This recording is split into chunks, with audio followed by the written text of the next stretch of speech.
అనగనగా ఒక చిన్న కుర్రాడు. ఆ కుర్రాడు ఒకరోజు గులేరు తీసుకొని బండరాయి పట్టి ఒక కాకి గూడుని కొట్టాడు. గుడ్లన్నీ పగిలిపోయాయి. అప్పుడు ఆ కాకి కావు కావు అని అరిచింది. అరిస్తే ఒక 100 కాకులు వచ్చాయి. ఆ మొదటి కాకి ఎగిరి ఆ పిల్లాడి మీద ఒక్క తన్ను తన్నింది. తన్నుతే అవన్నీ వాడి వెనకాల పడుతున్నాయి. అప్పుడు అవి గోర్లతోని అవన్నీ గీర్త మొత్తం రక్తాలు వచ్చాయి. అప్పుడు ఇంట్లోకి పోయి డోర్ వేసుకున్నారు. అప్పుడు ఆ కాకులన్నీ ఇంటి మీద పాలి కావు కావు అరుస్తున్నాయి. అప్పుడు స్కూల్కి వెళ్ళేటప్పుడు కూడా పొరుస్తున్నాయి. అప్పుడు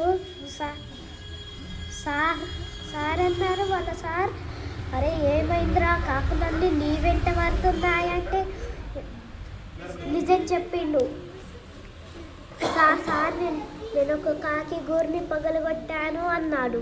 అప్పుడు అని ఒక చెంప మీద ఒకటి వేసిండు. అరే ఇంకా అవిటి నుంచి తప్పించుకోవాలంటే కొన్ని రోజులు ఊరికి పో అన్నారు. అప్పుడు వాళ్ళ చుట్టాలు ఇంటికి పోయాడు. అప్పుడు వారం రోజుల తర్వాత ఇంటికి వచ్చాడు. అప్పుడు ఆ కాకులు చూసి మర్చిపోయాయి. అప్పుడు ఆ పిల్లాడిని ఆ కాకులు ఏమనలేదు.